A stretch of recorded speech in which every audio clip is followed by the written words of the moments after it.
శ్రీ లలితా త్రిశతిలోని 3వ శ్లోకమైన కందర్ప విద్య కందర్ప జనకాపాంగ వీక్షణ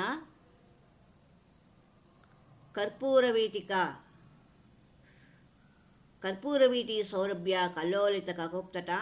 4వ శ్లోకమైన కలిదోషహర కంజలోచన కమ్ర విగ్రహ కర్మాది సాక్షిని కారయిత్రి కర్మఫలప్రద.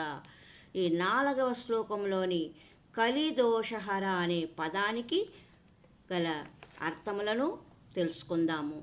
ముందు ఓం కలిదోషహరాయై నమః, ఓం కలిదోషహరాయై నమః, ఓం కలిదోషహరాయై నమః. కలిదోషము ఇది కలియుగము. ఈ కలియుగములో మనకు కలిదోషము ఎలా ఏర్పడుతుంది వాటి వివరాలను తెలుసుకుందాం. కలిదోషాలు: 1. ఇతరుల వస్తువులను మనదిగా భావించడం. 2. ఆ వస్తువుల యందు మోహము కలిగి ఉండడం. 3. ఊహ. 4. పరస్పర వాదోపవాదము చేయడము. 5.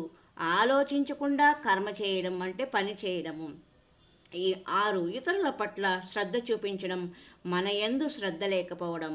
7. దేహాభిమానం కలిగి ఉండడం. 8. గుడ్డిగా అనుసరించడం. 9. దురాగ్రహం వలన ఉత్పన్నమైన పని. 10. కామనలు కలిగి ఉండడం. 11. సహనం లేకపోవడం, అసహనంగా ఉండడం. 12. ఆత్మప్రశంస. 13. అసత్యమును సత్యముగా భావించుట. 14. నేను అనే అహం కలిగి ఉండడము. 15. ప్రపంచమునందు మనము కలిగి ఉన్న దృష్టి.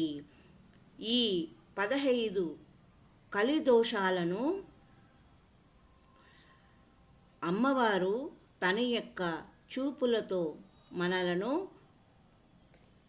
మనలోని దోషాలను నివృత్తి చేస్తుంది అని ఈ కలిదోషహరాయ అయిన నామానికి ఉన్న ప్రాముఖ్యత.